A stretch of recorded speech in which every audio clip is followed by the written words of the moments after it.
এবার 2024-এর 16ই ডিসেম্বর অর্থাৎ বিজয়ের এই মাসে আজকে 16ই ডিসেম্বর বিজয় দিবস। এই বিজয় দিবস অন্যবারের চেয়ে একটু পৃথক এ কারণেই স্বৈরাচার পতন হয়েছে।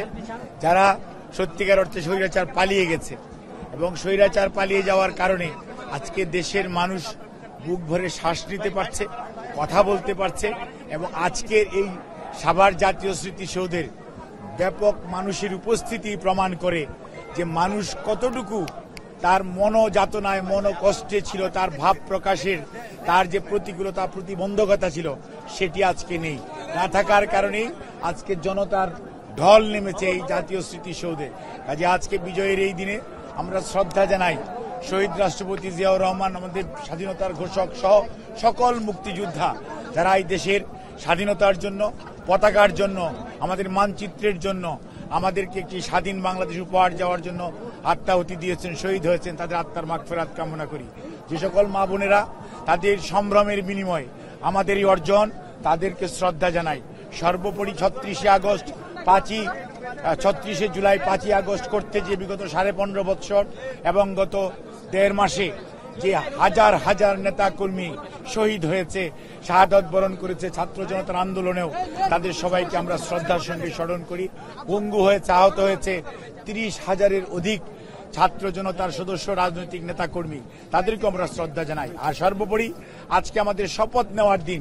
যে কারণে স্বৈরাচার পালিয়ে গেল, যে কারণে দেশের মানুষ আজকে এই বাঁধ ভাঙা স্রোতের মতো এই জাতীয় স্মৃতিসৌধ অর্থাৎ গণতন্ত্রের পাদপীঠ, স্বাধীনতা সার্বভৌমত্বের পাদপীঠে সমবেত হয়েছে, তার একটি মাত্র কারণ জনগণ তার অধিকার ফেরত চায়, জনগণ তার অধিকার প্রয়োগ করতে চায়, জনগণ তার দেশের মালিকানা চায়।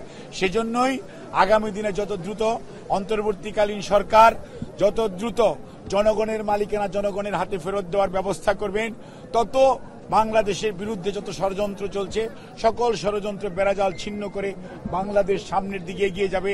এবং আজকে যে আমরা নতুন বাংলাদেশের স্বপ্ন দেখছি, সেই নতুন বাংলাদেশ গড়ে উঠবে।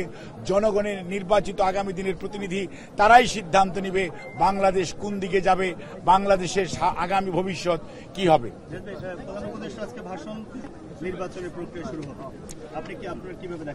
প্রধান উপদেষ্টা তারপরেও গত 4 মাস যাবৎ বলার পরেও আজকে যেহেতু উনি এই কথাটি বলেছেন, এই জন্য ধন্যবাদ দিতেই হয়। বাট তারপরেও আমরা বলবো, যত প্রলম্বিত করবেন সমস্যা তত দীর্ঘায়িত হবে। এবং আজকে জনগণ দ্রব্যমূল্যের ঊর্ধ্বগতিতে দিশেহারা, জনজীবন আজকে বিপর্যস্ত। কাজেই মানুষ তা যত দ্রুত একটি গণতান্ত্রিক পরিবেশ ফেরত পাবে তত বেশি মানুষ খুশি হবে, মানুষ আনন্দিত হবে।